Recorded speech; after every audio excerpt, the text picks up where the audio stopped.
Friends, आज हम लोग क्लास 10 की हिस्ट्री की पढ़ाई करेंगे और इतिहास का जो चैप्टर नंबर आपका 6 है, शहरीकरण एवं शहरी जीवन, इसी की पार्ट नंबर 3। आज पार्ट नंबर 3 वीडियो लाए हैं हम आपके लिए और इसमें हम आज 3 क्वेश्चन सीखेंगे।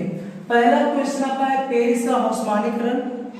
पहला क्वेश्चन आपको आज बताएंगे पेरिस का ऑस्मानीकरण, दूसरा बताएंगे पटना यानी पाटलिपुत्र, और इसके बाद तीसरा क्वेश्चन जो है इस अभी बोर्ड पे नहीं है, इसको बताने के बाद हम साफ करके तीसरा क्वेश्चन आपको बताएंगे कि जो शहरीकरण है उससे पर्यावरण पर क्या प्रभाव पड़ा, शहरीकरण का पर्यावरण पर क्या प्रभाव पड़ा, और ये जो पर्यावरण प्रदूषण हुआ उसको रोकने के लिए सरकार कौन कौन सा उपाय किया वो हम लोग जानेंगे इसके बाद, क्योंकि वो भी बहुत खास है। ठीक है, वो भी बहुत खास क्वेश्चन है, तो हम सोच रहे हैं उसको भी इसी वीडियो में बता के इसको खत्म किया जाए। तो समझ आया आज हम लोग क्या क्या जानेंगे। आज 3 क्वेश्चन जानेंगे, पेरिस का ऑस्मानीकरण, दूसरा जानेंगे पटना पाटलिपुत्र, और तीसरा जानेंगे शहरीकरण से पर्यावरण कैसे प्रदूषित हुआ है और उसको रोकने के लिए सरकार क्या क्या कदम उठाया वो जानेंगे। तो सबसे पहले हम बोलते हैं कि आप इसका क्या कीजिए, स्क्रीनशॉट ले लीजिए। हर एक वीडियो में आपको बताते हैं कि आप इसका क्या कीजिए, स्क्रीनशॉट ले लीजिए। जो हम आपको बताना चाहते हैं वो सब हम नोट्स के रूप में आपको क्या करते हैं, बोर्ड पे लिख लेते हैं ताकि आपका नोट्स तैयार हो जाए। ठीक है, आपको नोट्स तैयार करने के लिए इधर उधर कहीं भटकना ना पड़े, कोई मेहनत करना ना पड़े, बस आप यहीं से आप क्या कीजिएगा, अपना नोट्स आप तैयार कर सकते हैं। तो जो बच्चे चाहते हैं कि अपना नोट्स तैयार कर ले तो जल्दी से क्या कीजिए, इसका स्क्रीनशॉट ले लीजिए। जल्दी से आप इसका स्क्रीनशॉट ले लीजिए और नोट्स इसका क्या कीजिएगा, तैयार कर लीजिएगा। तो उम्मीद है कि आप इसका स्क्रीनशॉट ले चुके होंगे। तो चलिए अब इसको हम समझाना शुरू करते हैं। तो चलिए आज है पहला टॉपिक है पेरिस का ऑस्मानीकरण। आप लोगों को पता है कि पेरिस किसकी राजधानी है, फ्रांस की, पता है ना। फ्रांस की राजधानी क्या है, पेरिस है, फैशन नगरी भी इसको कहा जाता है। ठीक है, तो हुआ क्या ना कि यूरोप में जितने भी देश है, देखिए कहानी क्या है, यूरोप में जितने भी देश हैं सब अपने अपने शहरों को सुंदर आकर्षक बनाने के क्या दौर में लग गया। यूरोप में जितने भी देश हैं सभी देश अपने अपने शहरों को, अपने देश के शहरों को सुंदर आकर्षक आरामदायक बनाने के प्रयास में लग गया। तो फ्रांस क्यों पीछे रहे, फ्रांस क्यों पीछे रहे, ये भी फ्रांस भी क्या है ना कि फ्रांस अपनी राजधानी जो पेरिस है वो भी इसको सुंदर बनाने में लग गया। फ्रांस का जो राजधानी पेरिस, तो फ्रांस अपनी राजधानी पेरिस को भी क्या किया, सुंदर बनाने के प्रयास में लग गया। उसमें यहाँ के राजा थे नेपोलियन तृतीय, उसमें यहाँ के सम्राट कौन थे सर, तो नेपोलियन तृतीय। फ्रांस के उसमें सम्राट थे लुई नेपोलियन तृतीय। वो ये जिम्मेदारी 1852 में, कब 1852 में किसको दिए सर, तो बैरान हॉसमान, किसको लिए ये जिम्मेदारी, बैरान हॉसमान, जो कि बहुत बड़ा वास्तुकार था। समझाया, इतना तक समझाया कहानी। कहानी यही है कि सारे यूरोप के जितने भी देश हैं अपने अपने शहरों को सुंदर बनाने के प्रयास में लग गए थे, आकर्षक बनाने के प्रयास में लग गए थे, है ना। कंपटीशन एक चल पड़ा था कि किस देश का शहर कितना सुंदर है, कौन सा देश का शहर सबसे सुंदर है, ऐसा। तो फ्रांस भी इसमें शामिल हो गया, फ्रांस भी अपने शहरों को सुंदर बनाने में लगे। तो फ्रांस की जो राजधानी पेरिस उसको ये सुंदर बनाने का काम शुरू किया। और कौन किया, तो यहाँ के जो सम्राट थे लुई नेपोलियन तृतीय, यहाँ के जो सम्राट थे लुई नेपोलियन तृतीय 1852 में ये जिम्मेदारी किसको सौंपे, बैरान हॉसमान को। किसको, बैरान हॉसमान, जो कि बहुत बड़े वास्तुकार थे, जो बहुत बड़े वास्तुकार थे, उन्हीं को ये जिम्मेदारी सौंपे। इसके पीछे 2 कारण था, पेरिस को नव निर्माण करने के पीछे 2 कारण थे। इसका क्वेश्चन ऐसे ही पूछेगा, पेरिस का ऑस्मानीकरण लिखे ना, पूछेगा पेरिस का पुनर्निर्माण कैसे किया गया, तो ये मतलब पेरिस से रिलेटेड आपको कोई भी क्वेश्चन एग्जाम में पूछा जाए तो यही आंसर है। पेरिस का पुनर्निर्माण कैसे किया गया, तो यही आंसर है। पेरिस का ऑस्मानीकरण क्या है, तो यही आंसर है। पेरिस को सुंदर कैसे बनाया गया, तो यही आंसर है। पुनर्निर्माण भी पूछेगा तो यही आंसर है पेरिस का। ठीक है, तो चलिए पेरिस के पुनर्निर्माण के पीछे 2 कारण थे। पहला, नगर को सुंदर बनाना, आकर्षक बनाना, भव्य बनाना, शहर को सुंदर बनाना, आकर्षक बनाना और भव्य बनाना। और दूसरा कारण क्या था, तो बगावत की आशंका को दूर करने के लिए गरीबों की बस्ती को उजाड़ देना। ठीक है, पेरिस में जो गरीबों की बस्ती था उससे बगावत की आशंका था कि कभी भी यहाँ विद्रोह भड़क सकता है। ठीक है, तो कभी भविष्य में विद्रोह यहाँ ना भड़के, भविष्य में कभी विद्रोह यहाँ न करके कोई बगावत ना हो। इसके लिए क्या करना था, गरीबों को बस्ती के यहाँ से हटाना जरूरी था। तो वही गरीबों को बस्ती को हटाना इसका उद्देश्य था। समझाया? तो क्या दो उद्देश्य था, दो उद्देश्य, दो कारण था। क्या कारण था? पहला तो पेरिस को सुंदर बनाना, आकर्षक बनाना, भव्य बनाना, ठीक है। और दूसरा क्या था भाई, तो बगावत की डर को दूर करने के, बगावत की आशंका को दूर करने के लिए गरीबों को बस्ती के यहाँ से उजाड़ देना, ठीक है। और ये जो हौसमान पेरिस का नवनिर्माण किया, पुनर्निर्माण किया, इसको ही बोलते हैं पेरिस का हौसमानीकरण। लेकिन कहा हुआ कि हौसमान द्वारा जो पेरिस का पुनर्निर्माण किया गया, इसी को बोलते हैं पेरिस का हौसमानीकरण। इस काम में 17 साल लिया। कितना समय लिया? 17 वर्षों का लंबा समय लिया। सोचो, पेरिस का नवनिर्माण करने में हौसमान कितना साल का समय लिया सर? 17 वर्षों का। कितना समय लिया? 17 वर्षों का। इस समय वो किया क्या? बैठ के ताली मारा था। इसमें क्या किया वो? तो इस समय में वो क्या किया था, पूरे पेरिस का हुलिया बदल दिया सर। इतना में 17 वर्षों में पूरा पेरिस का क्या किया, पूरी ये पेरिस का पूरा रूप रंग सब बदल दिया। कैसे? तो पूरे नगर में चौड़ा चौड़ा सड़क बनवाया। पूरे नगर में क्या बनाया गया भाई, तो सीधा चौड़ा छायादार सड़कें बनवाई गई। पूरे नगर में सीधी चौड़ी छायादार सड़कें बनवाई गई, ठीक है। बाग बगीचे लगवाए गए। पूरे शहर में क्या किया गया, बाग बगीचे लगाए गए, मैदान बनवाए गए, खुला मैदान, बड़ा बड़ा मैदान बनवाया गया, ठीक है। जगह जगह पर बस मतलब बस स्टैंड बनाया गया। पानी पीने की व्यवस्था किया गया, पानी पीने के लिए मतलब नल का व्यवस्था किया गया, ठीक है। तो इस प्रकार हम देखते हैं कि पेरिस का पूरा रूप ही बदल के रख दिया 17 साल में। कौन? हौसमान। समझाया? नहीं आया? तो ये तो भाई सब पॉजिटिव, ठीक है। और पेरिस सुंदरता के मामले में आगे भी निकल गया। यूरोप में जितने भी शहर थे, सब शहर सिर्फ सुंदरता के मामले में पेरिस क्या हो गया, आगे भी निकल गया। तो ये तो हम इसका पॉजिटिव चीज देख रहे हैं, लेकिन निगेटिव इसका पॉइंट भी है सर। निगेटिव मतलब नकारात्मक पक्ष ये है सर कि पेरिस तो सुंदर हो गया, लेकिन बहुत क्या क्या तबाही मचाया पेरिस में। कौन? हौसमान जो है पेरिस का जब नवनिर्माण किया ना, तो बहुत तबाही मचाया। लगभग 3,50,000 लोग बेघर हो गए। सोच लीजिए, लगभग 3,50,000 लोगों को बेघर करके ये काम किया गया, ठीक है। इसलिए हौसमान का बहुत ज्यादा आलोचना भी हुआ। हौसमान का बहुत लोग क्या किए, आलोचना किए, बुराई किए, निंदा किए, ठीक है। और तो और हौसमान को क्या बोला गया, सीधी लकीरों का अतीला। हौसमान को क्या बोला गया सर, सीधी लकीरों का अतीला। दिख रहा है ना साहब, है ना, सीधी लकीरों का अतीला कहा गया। समझा रहा है को दिक्कत? यही था पेरिस का ये हौसमानीकरण या पेरिस का पुनर्निर्माण में पूछे तो यही आंसर हम लिख ही दे क्या, पुनर्निर्माण में पूछे ना, पुनर्निर्माण तो भी यही आंसर। समझा ना? पेरिस का पुनर्निर्माण या हौसमानीकरण पूछे तो यही आंसर। कोई दिक्कत? फिर से समझाते हैं। देखिए क्या हुआ कि यूरोप के जितने भी देश थे अपने शहरों को सुंदर बनाने के प्रयास में लग गए थे। तो फ्रांस क्यों पीछे रहे? फ्रांस भी अपनी राजधानी पेरिस को सुंदर बनाने में लग गया, सुंदर बनाने का प्रयास करना शुरू कर दिया, ठीक है। तो इसके लिए 1852 में जो फ्रांस का सम्राट था लुई नेपोलियन तृतीय, कौन? लुई नेपोलियन तृतीय, समझिएगा। 1852 में फ्रांस का सम्राट कौन था? लुई नेपोलियन तृतीय। वो क्या किया, ये जिम्मेदारी किसको दे दिया भाई? तो एक बहुत बड़ा वास्तुकार था जिसका नाम है बैरॉन हौसमान, उसी को ये जिम्मेदारी दिया गया। और इसके पीछे दो उद्देश्य था, दो कारण था। पहला था कि पेरिस को सुंदर, आकर्षक, आरामदायक, भव्य बनाना, ठीक है। दूसरा कारण क्या था कि बगावत की आशंका खत्म करने के लिए, बगावत की आशंका को खत्म करने के लिए गरीब बस्तियों को वहां से हटा देना, मतलब पेरिस शहर से गरीबों को हटा देना। दूसरा ये उद्देश्य था, समझाया। और ये जो हौसमान पेरिस का नवनिर्माण किया, पुनर्निर्माण किया, इसी को बोलते हैं पेरिस का हौसमानीकरण। कोई दिक्कत? पेरिस का जो हौसमान क्या किया, नवनिर्माण किया, मतलब फिर से बनाया, पुनर्निर्माण किया, इसी को बोलते हैं पेरिस का हौसमानीकरण। इसमें कितना साल लिया सर? 17 साल। कितना?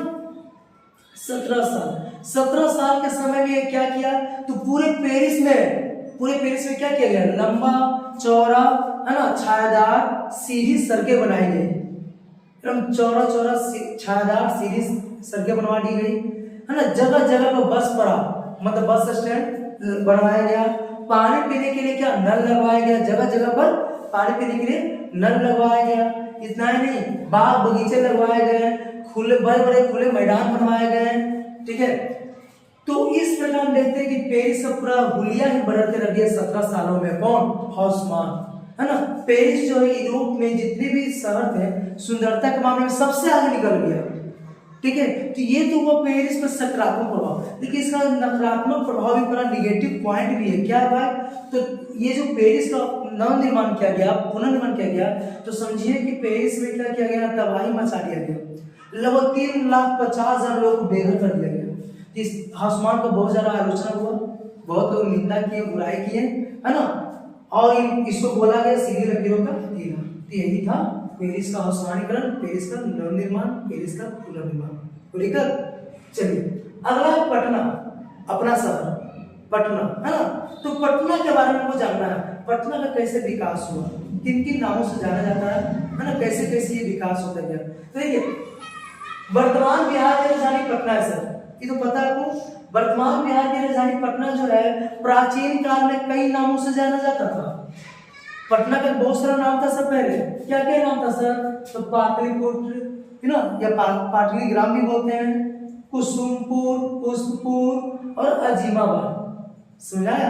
पटना का कई नाम था, पाटलिपुत्र, पाटलीग्राम, कुसुमपुर, पुष्पपुर और अजीमाबाद। ठीक है, ये 4 नदियों से घिरा हुआ है सर, 4 नदियों से घिरा हुआ है। कौन कौन नदी है सर? गंगा, गंडक, सोन और पुनपुन, ये 4 नदियों से घिरा हुआ है पटना। ठीक है, तो चलिए पाटलिपुत्र के बारे में जानेंगे। पाटलिपुत्र नगर की स्थापना 5वीं शताब्दी में हुआ।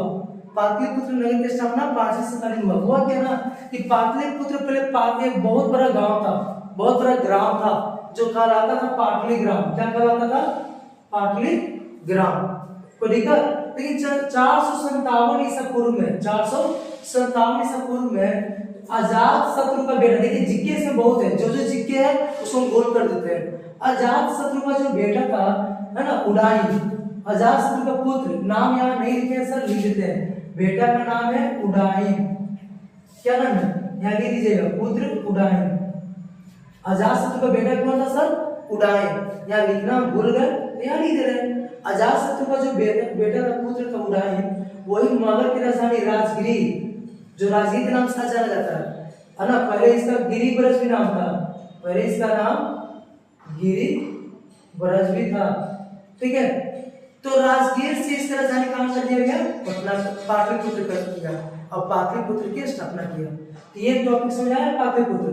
पाटलिपुत्र नगर की स्थापना 5वीं शताब्दी में हुआ। ठीक है, पहले ये बहुत बड़ा ग्राम था जो पाटलीग्राम के नाम से जाना जाता था। ठीक है, लेकिन 457 ईसा पूर्व में अजातशत्रु का बेटा जो था उडाई, वो मगध साम्राज्य की राजधानी राजगिरी यानी गिरिब्रज से या राजगीर से कहां लेके आया? पाटलिपुत्र, और इसका स्थापना किया। ठीक है, अगला है पटना। पटना तो शेरशाह सूरी नाम सुने हुए, जो जीटी रोड बनवाया सर, भारत का सबसे लंबा रोड जो GT road, grand trunk road, उसको बनवाने वाले यही है शेरशाह। तो शेरशाह जो है 1541 में गंगा एवं गंडक नदी के संगम पर एक किला बनवाया। शेरशाह जो है 1541 में गंगा और गंडक नदी के संगम पर एक किला बनवाया, जो आज जलान म्यूजियम के नाम से जाना जाता है। तो वहीं पर उसी किला के जगह पर आज क्या है? जलान म्यूजियम को लेकर। समझाया? मतलब 1541 में शेरशाह जो है गंगा और गंडक की नदी के संगम पर एक किला बनवाया, जहां पर आज जलान म्यूजियम है। अब पाटलिपुत्र जो है पटना के नाम से जाना गया। और 1666 में पटना में ही सिखों के 10वें एवं अंतिम गुरु, सिखों के 10वें और अंतिम गुरु गोविंद सिंह का जन्म हुआ। ठीक है, पूछे तो गुरु गोविंद सिंह का जन्म कहाँ हुआ? पटना में। कब हुआ? 1666 में। और सिखों के 10वें गुरु कौन है सर? गुरु गोविंद सिंह। अंतिम गुरु कौन है सर? गुरु गोविंद सिंह। सिखों में कुल कितने गुरु हैं सर? तो 10 गुरु। 10 और अंतिम में तो 10 ही गुरु हुए सर। अब ये जो जगह है पटना साहिब के नाम से जाना गया। ये जो जगह है जहाँ पर गुरु गोविंद सिंह का जन्म हुआ है, वो किस नाम से जाना जाता है? पटना साहिब को लेकर ये पटना साहिब के नाम से जाना जाता है। बहुत विख्यात जगह है सर, देश विदेश से लोग यहाँ पर आते हैं। ठीक है, देश विदेश से लोग यहाँ आते, बहुत बड़ा गुरुद्वारा यहाँ पर है। ठीक है, चलिए सिखों का समझिए कि बहुत बड़ा धार्मिक स्थल बन चुका है पटना। सिख लोगों के लिए। अब अगर है अजीमाबाद, 18वीं शताब्दी में, 18वीं शताब्दी में मुगल राजकुमार, मतलब मुगल वंश के राजकुमार थे अजीम उसान। कौन थे भाई? अजीम उसान। 18वीं शताब्दी में मुगल वंश के जो राजकुमार थे अजीम उसान, वही पटना का क्या किए? पुनर्निर्माण करवाया, पटना का पुनर्निर्माण करवाया और उसी समय से इसका नाम पड़ गया अजीमाबाद। क्या नाम पड़ा? अजीमाबाद। समझाया? नहीं आया? तो ये अजीमाबाद के नाम से कला है। अब आधुनिक पटना, आज का पटना, तो सर ये नगर, ये पटना जो है, पटना में 1786 में captain John Garstin, captain John Garstin एक बहुत बड़ा अनाज का गोदाम बनाया गंगा नदी के किनारे। फिर से 1786 में एक अंग्रेज था, नाम उसका कैप्टन जॉन गार्स्टिन। 1786 में एक अंग्रेज का नाम क्या था? Captain John Garstin. वो गंगा नदी के किनारे बहुत बड़ा अनाज का गोडाउन बनाया, जो आज गोलघर के नाम से जाना जाता है। ठीक है, यानी क्वेश्चन पूछा जाए कि गोलघर कब बनवाया गया सर, तो 1786 में। बनाने वाले आदमी का क्या नाम है? तो कैप्टन जॉन गार्स्टिन। और गोलघर वैसे वास्तविक में है क्या? तो अनाज का गोदाम है। गोलघर क्या है? अनाज का गोदाम है ना। और आज ये बहुत अच्छा पर्यटन स्थल है, लोग घूमने जाते हैं वहां पर, है ना। उसको घूमने जाते हैं ना सर, आप लोग भी घूमे होंगे, गए होंगे। ठीक है, पटना का एक तरह से समझे तो गोलघर से पहचान भी होता है ना। अगर गोलघर बना दिया जाए, पूछा जाए कि कौन सा शहर की बात हो रहा है, तो आदमी बोलेगा कि पटना की बात हो रहा है सर। नहीं, तो चलिए आगे बात करते हैं। आगे करेंगे कि आजादी के बाद ये नगर बहुत तेजी से विकास किया। आजादी के बाद ये नगर बहुत तेजी से विकास किया, इतना तेजी से विकास किया कि नतीजा ये है कि पूर्वी भारत में सबसे बड़ा शहर कोलकाता शहर और दूसरा नंबर पे आता है अपना पटना, है ना। इससे आप प्रमाण लगा सकते हैं कि कितना तेजी से विकास किया है पटना। जनसंख्या भी इसका बहुत तेजी से बढ़ा है सर, पटना का जनसंख्या भी बहुत तेजी से बढ़ा है आजादी के बाद, है ना। बहुत तेजी से विकास किया और इसका नतीजा ये निकला कि पूर्वी भारत में कोलकाता के बाद दूसरा नंबर पर सबसे बड़ा शहर कौन आता है? पटना। आज पटना में हर तरह की चीज मौजूद है सर, है ना। हर तरह की सुख सुविधा का चीज मौजूद है। प्लस में क्या है, आज पटना में हाई कोर्ट है, सचिवालय है, म्यूजियम है, बड़े बड़े मॉल है, पार्क, ये सब आप लिख सकते हो। ठीक है, बड़े बड़े मॉल है, पार्क है, सिनेमा घर है ना। बहुत सारे दर्शनीय स्थल है, पर्यटन स्थल है। ठीक है, एक से एक सुख सुविधा का सामान पटना में मिल रहा है। पटना के बाजारों में कोई कमी नहीं है। ठीक है, तो ये है आज पटना का हालत। तो सुना पटना का कैसे कैसे विकास हुआ, कैसे कैसे पटना बढ़ा, तो दिक्कत तो ये था। फिर से बता दें कि समझ आ गया। चलिए अब एक क्वेश्चन और बचा हुआ है, इसको हम साफ करते हैं। साफ करने के बाद वो क्वेश्चन बताते हैं। ठीक है, तो कहीं जाइएगा नहीं, बस थोड़ा सा वेट कीजिए, थोड़ा इसको साफ करके उसको लिखते हैं। तो फ्रेंड्स, जो लास्ट क्वेश्चन बचा हुआ था इस वीडियो का वो ये है कि शहरीकरण का पर्यावरण पर क्या प्रभाव पड़ा, है ना। शहरीकरण का पर्यावरण पर क्या प्रभाव पड़ा, प्रदूषण को रोकने के लिए क्या प्रयास किया गया। तो ज्यादा बड़ा इसका आंसर है नहीं, छोटा सा है लेकिन खास था, इसलिए इसको लिखना उचित समझे, नहीं तो उतना ही हम करके छोड़ देते हैं। लेकिन कहीं चलो इसको क्यों छोड़े, इसको भी पूरा हम कर ही देते हैं। तो सबसे पहले इसका स्क्रीनशॉट ले लीजिए, सबसे पहले इसका स्क्रीनशॉट ले लीजिए और उसको फिर क्या कीजिएगा, कॉपी में लिख लीजिएगा। जो बच्चे चाहते हैं नोट्स तैयार करना, जल्दी से इसका स्क्रीनशॉट ले लीजिए। तो चलिए उम्मीद है कि आप इसका स्क्रीनशॉट ले चुके होंगे। ठीक है, अब इसको हम समझाते हैं। तो क्वेश्चन है कि शहरीकरण का पर्यावरण पर क्या प्रभाव पड़ा। तो आप भी समझ सकते हैं कि सर शहरीकरण का पर्यावरण पर खराब प्रभाव ही पड़ेगा। नहीं, क्योंकि गांव से जब शहर बनता है क्या होता है कि जो जंगल होता है उसको काट दिया जाता है, वहाँ पर सड़क बना दिया जाता है, रेलवे लाइन बना दिया जाता है, कारखाने लगा दिया जाता है, पहाड़ को क्या किया जाता है, समतल कर दिया जाता है। नहीं, जो नदी है, तालाब है, सब प्रदूषित कर ही दिया जाता है। नहीं, तो अगर कहें शॉर्ट में तो क्या बोलेंगे कि सर शहरीकरण का पर्यावरण पर कैसा प्रभाव पड़ता है, तो बुरा प्रभाव पड़ता है। पड़ता नहीं पड़ता है, तो वही लिखा हुआ है कि शहरीकरण का पर्यावरण पर बहुत बुरा प्रभाव पड़ा सब। ठीक है, हुआ क्या कि शहरों में कल कारखाना के खुलने से, ध्यान सुनिए, सब आप जानते हैं, बस हम यहाँ पर लिख दिए हैं, लेकिन जो हम लिखे वो सब आप जानते हैं। तो देखिए अब क्या अलग चीज लिखे जो आप नहीं जानते हैं। ये आप नहीं जानते हैं कि शहरों में कल कारखाना खुला, या फिर भीड़ हो गया शहरों में, या फिर गाड़ियों या लोगों का आवाजाही से, या गंदगी से, या धूल से क्या हो गया, पर्यावरण प्रदूषित हो गया। ये नहीं जानते हैं। शहरों में नया कारखाना खुला जी, गाड़ियों की संख्या बढ़ते गया, भीड़ बढ़ते गया, तो उसके आवाजाही से, है ना, धूल से, गंदगी से क्या होते गया, पर्यावरण प्रदूषित होता गया। नहीं, इसके बाद और क्या लिखे हम कि शहरों के विस्तार में, मतलब शहर को जो धीरे धीरे बड़ा करते गए हम, तो उसमें क्या करते चल गए, पर्यावरण को नष्ट करते चल गए।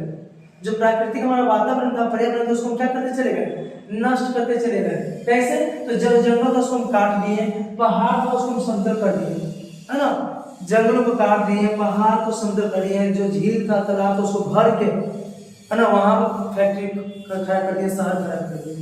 नहीं, तो हम शहरों के विकास करने में क्या किए, पर्यावरण को क्या कर चुके हैं, खत्म कर चुके हैं। प्राकृतिक पर्यावरण को हम क्या कर चुके हैं, खत्म कर चुके हैं, प्रदूषित कर चुके हैं, विनाश कर चुके हैं। ठीक है, तो ये सबसे पर्यावरण प्रदूषित हो गया ना। हवा पानी को गंदगी ने प्रदूषित कर दिया, शोर शराबे से ध्वनि प्रदूषण बढ़ा। हवा पानी को गंदगी प्रदूषित कर दिया ना सर, और शोर शराबा शहर में बढ़ ही गया है, तो उससे ध्वनि प्रदूषण बढ़ गया। तो बहुत सा प्रदूषण हुआ, सब तरह का प्रदूषण हो गया, ध्वनि प्रदूषण, जल प्रदूषण, वायु प्रदूषण, मृदा प्रदूषण, सब प्रदूषण शहरीकरण से हुआ। तो इसको रोकने का सरकार क्या किया, तो पर्यावरण को साफ सुथरा रखने के लिए सरकार बहुत सा प्रयास किया। समय समय पर सरकार क्या किया, बहुत सारा प्रयास किया पर्यावरण को साफ सुथरा रखने के लिए। शहर में जो दुर्गंध फैलाने वाला इलाका था उसका सफाई करवाया गया।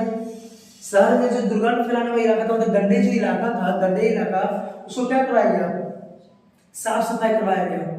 और क्या, तो जो कारखाना था शहर में, उसको क्या किया गया, शहर से बाहर कर दिया गया। कारखानों को बोला गया है कि आप क्या कीजिए, शहर में कारखाना मत खोलिए, शहर से बाहर जाकर लगाइए कारखाना। ठीक है, ताकि क्या हो, शहर का हवा कुछ साफ हो। तो शहरों से कारखानों को क्या किया गया, बाहर, मतलब आउट एरिया में कर दिया गया। ठीक है, भारत में पहला बार 1863 में, ये जीके सर, भारत में पहला बार 1863 में धुआं निरोधक कानून लगाया गया। ठीक है, भारत में पहला बार 1863 में धुआं निरोधक कानून पारित हुआ। ठीक है, तो ये सब प्रयास किया गया किस लिए, पर्यावरण को शुद्ध करने के लिए। और भी कुछ प्रयास हुआ, लेकिन आप कितना लिखोगे तो काम हो जाएगा। तो समझ में आया शहरीकरण का पर्यावरण को क्या प्रॉब्लम नहीं, और उसको पर्यावरण को शुद्ध रखने के लिए, साफ रखने के लिए क्या किया गया। तो यही था आपका आज का टॉपिक जो था शहरीकरण और शहरी जीवन का पार्ट नंबर 3। और पार्ट नंबर 3 नहीं, इसका अंतिम पार्ट था, है ना। इसके साथ ये टॉपिक रिलेशन है आपका शहरीकरण और शहरी जीवन समाप्त हो गया।